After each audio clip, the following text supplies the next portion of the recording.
Let's talk about time. Have you ever wondered how time is measured and how to determine the world's time zone?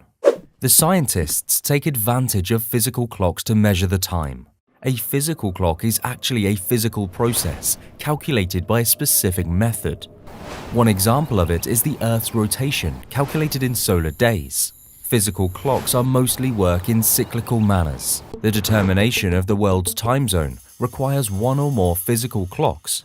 Every concrete time is a measurement of some physical clock.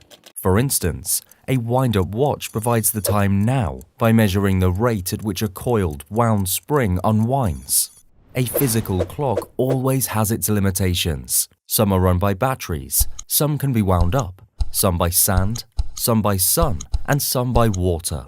In the International System of Units, SI, the unit of time is second. But what really is a second, and how is it calculated?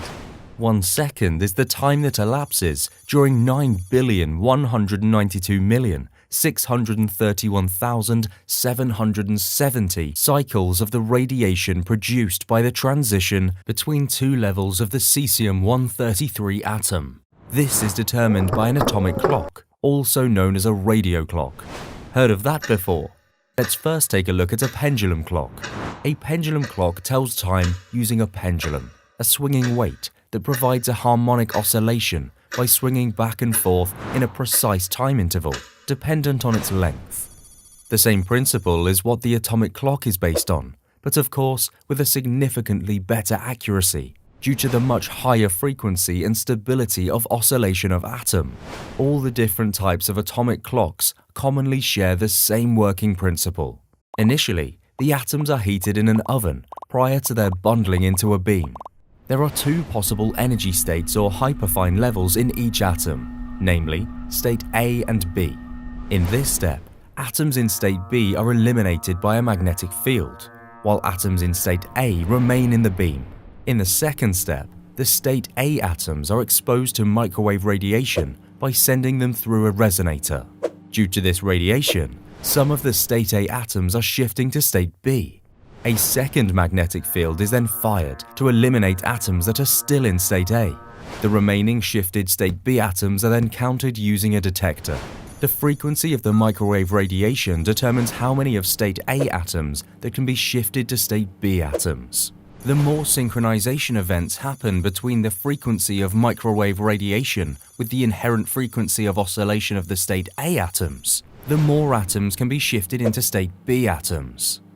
In fact, the purpose of this step is to adjust the microwave radiation frequency to match the frequency of oscillation of the atoms. In the 9,192,631,770th oscillation of the atoms, it is defined as 1 second.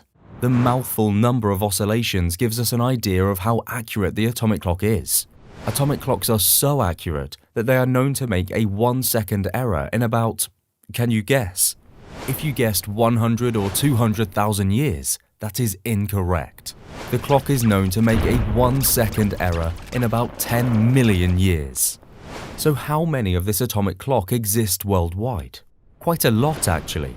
So far, there are 400 of these clocks worldwide, owned by around 70 meteorological institutions and observatories, and are used to determine Coordinated Universal Time, or more famously known as the UTC, and local times around the world.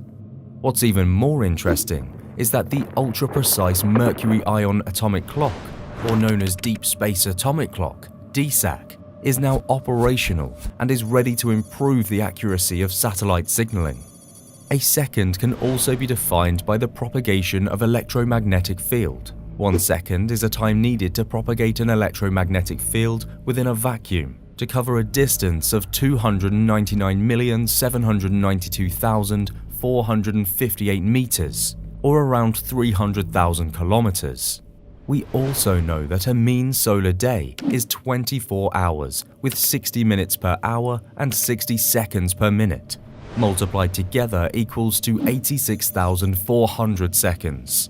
This means 1 second is equal to 1/86,400th solar day. The accuracy of the definition is, however, affected by the irregularities of the Earth's orbit around the Sun, which causing some solar days to be longer than 24 hours, while some others are shorter.